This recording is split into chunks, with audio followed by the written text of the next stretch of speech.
这个国际纪录片大师啊，雅克贝汉导演来到中国，来到锵锵三人行。哎，有一个现象可以反映现在中国的这个电影观众啊，电影市场啊，确实越来权重越来越大。所以呢，你正在看到或者就将要看到，就很多国际级的大导演现在纷纷到中国来宣传。那这次呢，这个雅克导演就是携他的最新力作啊，叫《地球四季》。哎，来到中国跟咱们这个交流，75岁的老导演，我觉得上天下海，对，跋涉森林，人能到得了、到不了的地方，他都到了。是什么让您愿意做这样辛苦的事、艰苦的事呢？ Moi, j'ai une seule vie. Je sais pas, il y a des gens qui en ont plusieurs, moi j'en ai qu'une seule. Je tiens à en profiter. Je tiens à faire des choses qui m'intéressent. Je tiens à pas perdre du temps. Je tiens à remplir ma vie avec toutes les formes de bonheur possibles. Donc c'est des choses risquées, c'est des choses difficiles. Vous savez, quand vous êtes navigateur, faire du bateau, on y rêve tous, les jeunes, d'aller au Cap Horn, au sud de l'Amérique du Sud, de passer par le Cap Horn et de revenir par le Pacifique. Alors quand les navigateurs, on les imagine au sud, on dit c'est épouvantable, mais la mer est mauvaise et tout. Attendez, ils attendent des mois, des années pour vivre quelque chose d'intense. Donc quand on a la possibilité de vivre ces choses intenses, mais quel bonheur que de vivre ces expériences-là. 所以咱们可以看一下雅克导演这次这个《地球四季》的一段宣传片。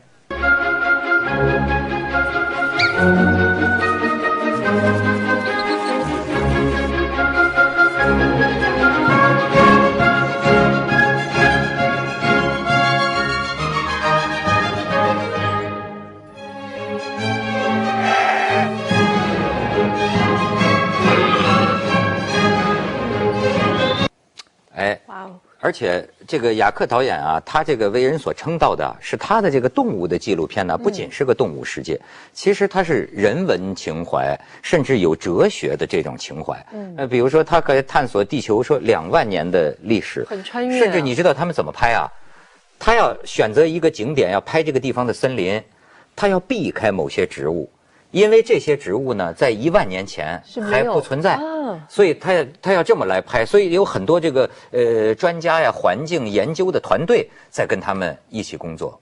所以我也想问问啊，雅克导演，您来过不少次中国了，对北京的雾霾有享受过吗？这几天北京天气挺好。J'ai vécu du smog, c'est tragique. Et il y a des villes, hein, il y a bien sûr Pékin. Il y en a dans le monde, il y en a. Londres a été connue pour le smog. Hein, c'est pas que le brouillard, mais c'est aussi le brouillard industriel. Il y a des tas de villes, de pays dans lesquels ce que fait l'homme sur la planète, c'est inadmissible. Comment fait-on?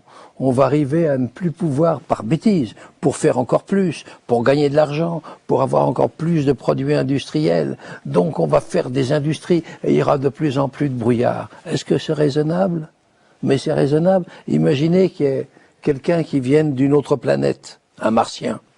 Il regarde tout ce que l'on fait, mais ils sont fous. Mais ils sont fous, qu'est-ce qu'ils font? Mais arrêtez, tranquillisez-vous. 现在在中国，有这样一个问题，它可能有一个矛盾，比如说我们要想让空气更好，也许有一些钢铁厂就要关门。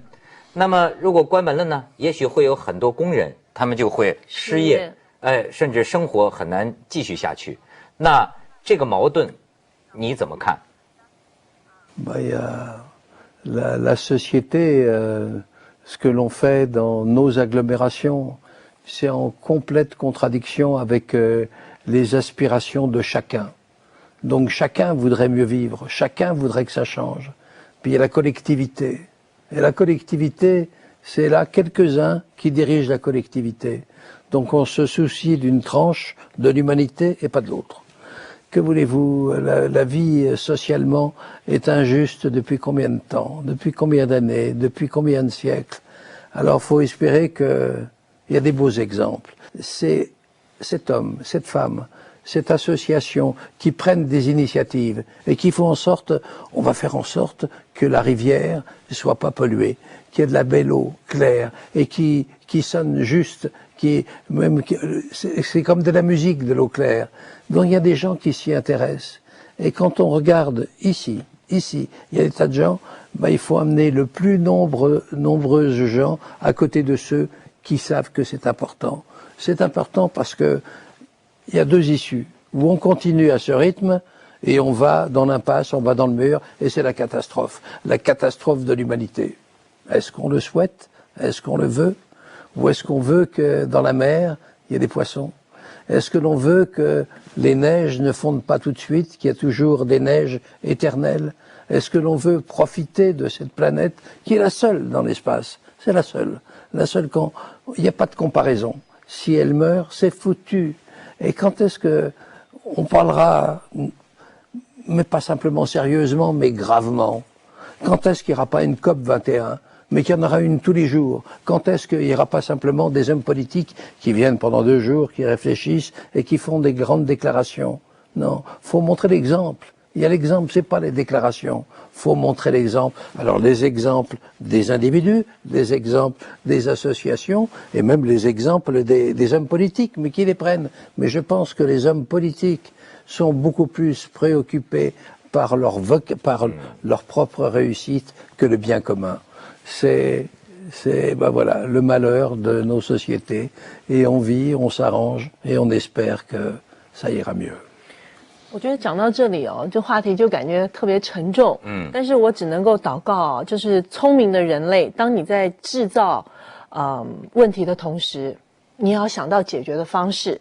那我觉得导演他们在做的事情呢，更多的是利用这样子的画面来提醒我们，喂，你们是不是做得太过分了？所以我们现在有时候会好奇，到底什么叫自然？什么叫自然？就是自从人类出现以后。人类也参与了改变自然的这个过程，所以有时候有人提出这样一个观点，比如说我们要保护自然，要保护森林，但是原本呢，是不是只有上帝才知道到底哪一种动物它应该有多少数量？因为呢，有的时候啊，这个动物之间有一种像这个达尔文的进化论，这个食物链，你吃它，你吃它，你吃它，你吃它。然后最后呢，它们的数量达到了一个平衡。可是现在人在当中呢，好像起的作用非常的大。但是呢，按照有些极端的这个环境主义者的看法，就是那么人类你最好回到动物的状态，那样你就要对自然呢干预的最少。可是实际上，到底这个人的出现在多大程度上改变了这个自然？就是这个自然当中，森林该有多大，某一个动物的数量该有多少，这个到底谁能够知道它是合适的呢？你比如说，过去在中国有过那种要消灭某一个东西，比如说打麻雀，要把全国那个时候很疯狂，把全国的麻雀都杀光。但是杀光之后，他会发现另外的它的天敌特别多的繁殖了出来，就等于你这个生态平衡被打乱了，坏掉了。所以我想请雅克导演讲讲你对这方面的思考，就是在有人类出现以后，到底什么是自然的？ Oui. Vous savez, je suis pas un scientifique, je suis tout juste un cinéaste, donc je ressens, je comprends avec mon ami Jacques Cluzot, on essaye de traduire ce qui nous touche. Mais quand on fait nos films, on est toujours avec des scientifiques. Donc les scientifiques nous montrent le chemin, nous disent, nous expliquent la forêt, les arbres, nous expliquent tel animal, et puis après on fait nos films en toute liberté. Et on a une chose en plus que les scientifiques n'ont pas. Les scientifiques savent tout, ils connaissent tout, mais ils ne voient rien. Parce qu'ils ne voient rien, nous on est les premiers à avoir volé avec les oiseaux. Ils l'ont jamais vu les scientifiques. Aller sous la mer, sous la surface de la mer, à grande vitesse, en suivant les thons, en suivant les dauphins. Personne ne l'avait fait. On est les premiers. Donc les scientifiques nous aident beaucoup, mais comme ils ont été admirables avec nous, on leur rend leur gentillesse et on leur montre des images qu'ils ont rêvé de voir toute leur vie. Quand vous parlez de la position de l'homme sur la Terre, Vous savez, il y a 12 000 ans, il y avait tout dans l'hémisphère nord, la nôtre, tout était entouré de glace. Des glaces de 2 kilomètres, un peu importantes. Puis il y a eu un réchauffement, comme on a en ce moment, et le réchauffement a fait fondre les glaces, lever le niveau des mers, et donc il y avait très peu d'hommes. Il y avait quelques animaux qui attendaient, qui étaient dans des petites niches réparties un petit peu dans l'Europe, mais surtout dans l'hémisphère sud, et qui sont montés jusqu'à ce qu'ils trouvent des grands arbres. Les grands arbres ont grandi aussi avec le réchauffement, et ça a été le paradis des animaux. Et dans les animaux, il y a eu des hommes aussi qui sont venus. Mais les hommes, ils ont un esprit conquérant. Même s'il n'y a pas la guerre, ils veulent gagner. Et ils ont gagné. Et ils ont gagné sur les individus, sur les animaux. Et leur victoire, c'est un désastre. Parce qu'ils ont évolué, ils ont pris de plus en plus de place, et ils ont voulu de la place nette. Alors donc, les animaux, ils nous embarrassent, on les mettra de côté. Et c'est ce qu'on a fait pendant 10 000 ans. Alors avant, il y avait, en Europe en tout cas, des grandes forêts. On entendait des troupeaux d'animaux qui couraient de tous les côtés. Il y avait des oiseaux qui passaient. C'était le paradis, ça a été. Et puis voilà, il y a l'homme qui avait besoin d'être maître sur terre. Il avait besoin d'annoncer sa victoire. Et sa victoire, c'est une défaite. Et tout ce que l'on essaye de faire maintenant, les actions qui sont faites par des écologistes et autres, c'est de dire, attendez, on n'a pas besoin de gagner la victoire, on l'a eue. Mais à quoi ça sert cette victoire si on ne peut pas la partager avec les autres? Et les autres, c'est qui? Ce sont les animaux que l'on donne un peu d'espace, de liberté et des territoires. Originellement, les territoires où nous sommes appartenaient aux animaux. Ne leur rendons pas tout, mais leur donnons-leur un petit peu. Et quand on leur donne un petit peu, c'est pas pour être généreux, pour dire faut être gentil avec les animaux, c'est qu'on en a besoin. S'il n'y a pas la différence, s'il n'y a pas les animaux, eh bien, ça devient triste. Et ce serait, imaginer une planète où il n'y a que des animaux. Vous vous rendez compte? Mais s'il n'y a que des êtres entre nous, on n'a plus d'animaux. Ce serait épouvantable. Donc pour respirer, pour trouver la liberté, c'est en regardant l'animal, pourvu qu'il vive, que l'on sait ce que c'est que la liberté. 是跟动物争谁赢谁输，这也太 low 了，这个啊！锵锵三人行，广告之后见。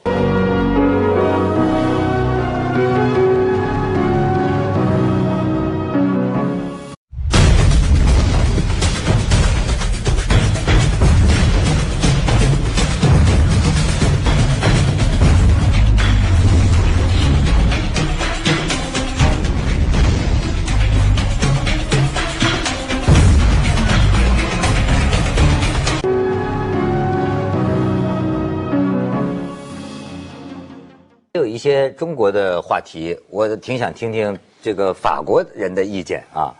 您知道，在中国呀，曾经有一个很著名的争论，这个争论到现在还存在，就是在有些地方，人们还有这个吃狗肉的习俗，这是他的上千年的一个传统，他吃狗肉。但是现在呢，在中国好像有更多的爱狗的人很反对这样，于是这些人呢，甚至跑到这些吃狗肉的人饭桌旁边啊，举起标语啊，去抗议啊，要他们不能再吃狗肉啊，甚至把他们弄来的狗啊，偷偷的给解救出来，给运走。这个呢，人们有不同的意见啊。有的人认为呢，就说，吃狗肉就和吃这个牛肉、羊肉，对于这些地区的人来说没有什么区别。但是好像现在啊，更大范围的这个世界范围内啊，对这个吃狗肉好像都很讨厌。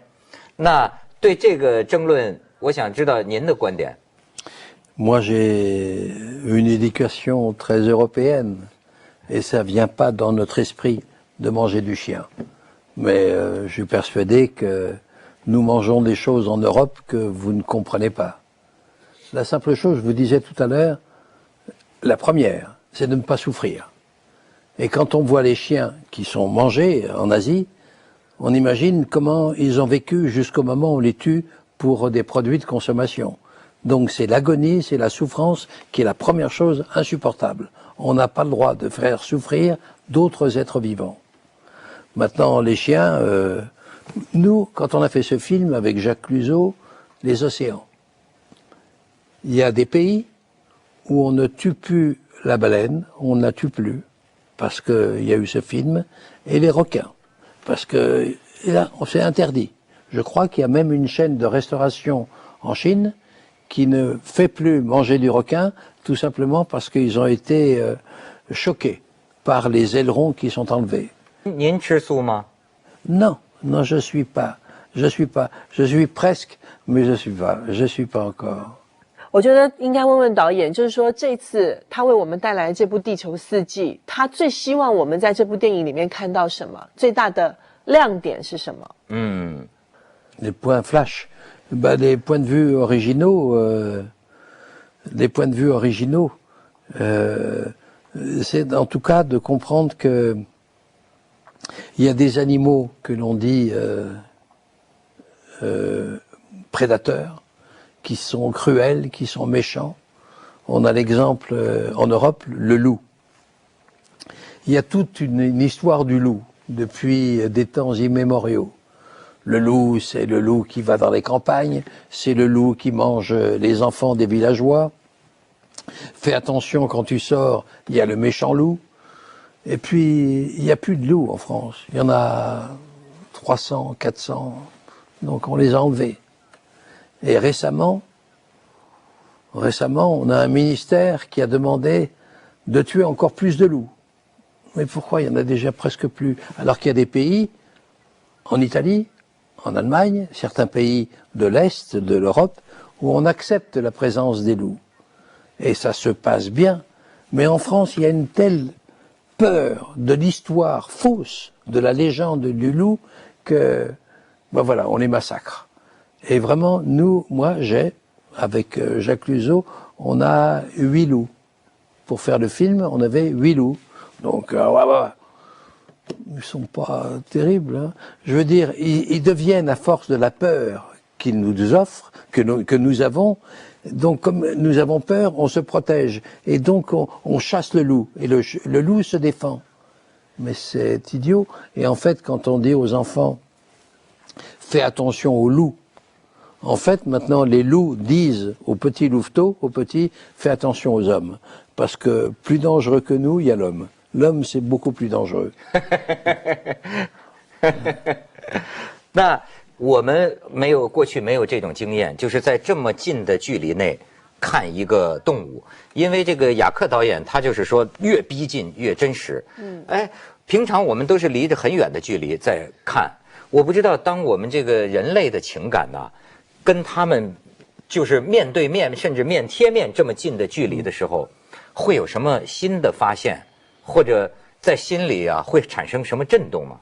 D'abord, on s'est aperçu d'une chose, quand on étudie les animaux, quand on regarde bien les animaux, bizarrement, on apprend beaucoup de choses sur nous-mêmes. Hein? C'est pas que les animaux, parce que les animaux ont des sentiments. Les animaux ont de la tendresse, font attention aux petits, sont courageux, il y a des pouvoirs. Hein, dans une meute, avec différents chiens, il y en a toujours un qui est leader. Donc tous les phénomènes sociaux que nous avons, les animaux ont les mêmes. Donc quand on le traque, quand on lui fait peur, il perd ses qualités qui sont innées, qu'on a toujours eues. Donc quand est-ce qu'on comprendra pour protéger la vie animale dont nous avons besoin que les animaux, ça s'arrête pas animaux. Il n'y a pas que ce mot-là, il y a autre chose. Ils sont capables de... On peut leur faire comprendre. Mais c'est même pas leur faire comprendre. Quand ils sont dans la nature, ils savent s'équilibrer. Ils savent... un homme, vous savez, quand il est dans la nature, il peut tuer une personne s'il est de la folie, il peut 10 personnes. Un animal, quand il tue, il en tue une. Mais c'est pas la folie, il en tue pas 100. Il y a que l'homme qui trouve des 100, qui tue des milliers, qui tue des centaines de milliers et des millions de personnes. Alors arrêtons de parler de est-ce que c'est un animal sauvage? Il n'y a pas d'animal sauvage. Il y a des hommes sauvages et des hommes terrifiants. Ça oui. parce que il y a des conflits, il y a des rapports d'influence, des pouvoirs dans la planète. Sur les animaux, ils sont tranquilles. Ils vivent dans un petit endroit en toute tranquillité. Donc quand je regarde les animaux, je me dis, quand même, ils cherchent à nous enseigner des choses dont on ne se rend pas compte et qu'on oublie. Mais il y a une vraie philosophie à regarder la vie des animaux.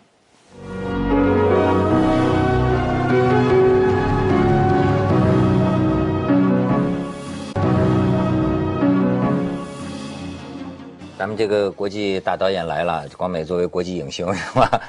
你也跟他交流交流。其实你刚刚问到导演说他最喜欢的动物是什么，其实就像导演讲的，每一种动物，当你在拍摄它的时候，你可能就会发现它的可爱之处，它的热情之处，它的这个闪光点啊，各种的。所以你像他原来拍那个《微观世界》，那个过去你觉得很恶心的蟑螂啊、毛毛虫啊，但是无限显微放大拍摄之后，哎呦，你觉得那个玲珑剔透这种感觉。那个您说到这个《微观世界》里面有个镜头，又是印象非常深刻。这个一只决绝，就是这个蚊子的前身，它要蜕变成那只蚊子的时候，我觉得它的那个镜头简直是把它拍成非常的有仪式感，就是它从那个决绝里面这样冒出来，而且它是在水里面，你看到这个正反的倒影，然后那个蚊子把那个脚伸开来的时候，再加上它的配乐，因为我还没有看《地球四季》，但是《微观世界》我看完之后，我推荐了无数的朋友去看这部电影，真的是非常非常棒。所以作为我这个铁杆粉丝啊，我是非常期待这个《地球四季》这部电影。是这个雅克导演，我觉得他好像是爱上了这个地球上的这种万物，而且呢，他好像是用他的镜头啊，让我们用咱们从来没有看到、从来没有经历过的一个状态去看这些海洋，看这些飞鸟啊，看这个地球上的这个奔跑的动物。所以我就觉得，您现在对这个地球上的动物是不是感情跟我们不大一样？因为跟他们长期纵横全世界几十个国家和地区，你想他整天，我想恐怕他跟动物在一起时间比跟我们多，比跟人类多。您现在看到这个动物，您的感情是不是产生了类似于像兄弟或者像朋友，真的就有那种感情呢？Non, je partage, on a une vie commune. La vie commune, c'est celle des êtres vivants, des hommes, et puis aussi de tous les animaux. Et les animaux, vous avez raison de citer, microcosmos, les petits insectes. Vous savez, les terres dans lesquelles il y a du blé, il y a des céréales. Donc pour avoir encore plus de céréales et puis faire encore des plus grands profits parce que les marchés sont encore plus grands, donc on va fertiliser la terre. Comment on va la fertiliser? Il faut plus qu'il y ait d'insectes parce que les insectes c'est pas bien. Il faut qu'il y ait la terre profitable. Alors on laisse les pesticides, on envoie des insecticides et on a une terre qui devient morte au bout d'un certain moment. Et il y a un grand savant canadien qui disait, vous savez ce qui me manque le plus sur Terre? C'est le ver de terre. Le ver de terre, c'est celui qui va à l'intérieur de la terre, qui régénère la terre, qui donne de l'oxygène, et qui, quand il y a le ver de terre, il y a tous les insectes qui sont là. Mais quand les insectes sont morts, il n'y a plus d'oiseaux, ils n'ont plus à manger. Et quand il n'y a plus d'oiseaux qui prennent des graines et qui vont les porter ailleurs pour fertiliser la terre, on a besoin de fertilisation. Donc on va avoir une terre avec beaucoup de céréales, mais à côté il n'y aura rien. Parce qu'il n'y a pas d'oiseaux et il n'y a pas de transmission des graines qui sont données par la fertilisation, qui sont données par ce qu'apportent l'oiseau, ce qu'apportent les plantes, le vent, tout ça. Si on enlève tout ça, mais on va pas parler de ça parce que je suis persuadé que l'homme va être raisonnable et que demain, dans 5 ans, dans 10 ans, ça y est, on aura trouvé la solution.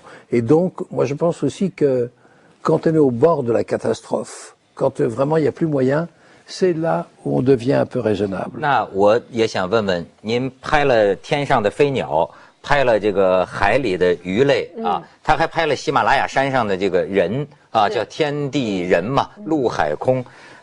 您的这个拍摄动物之旅啊，您下一步还想拍什么吗？je sais pas.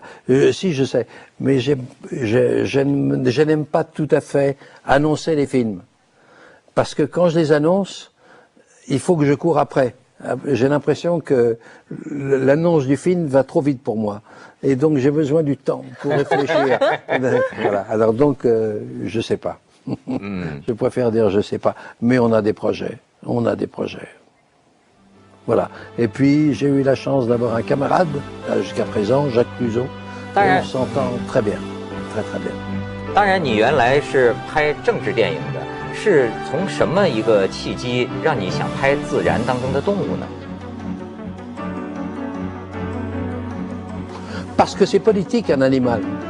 Parce que c'est politique. S'il n'y a plus d'animaux, s'il n'y a plus d'insectes, s'il n'y a plus rien dans les campagnes, c'est un rôle politique. C'est beaucoup plus important que les problèmes de balance commerciale.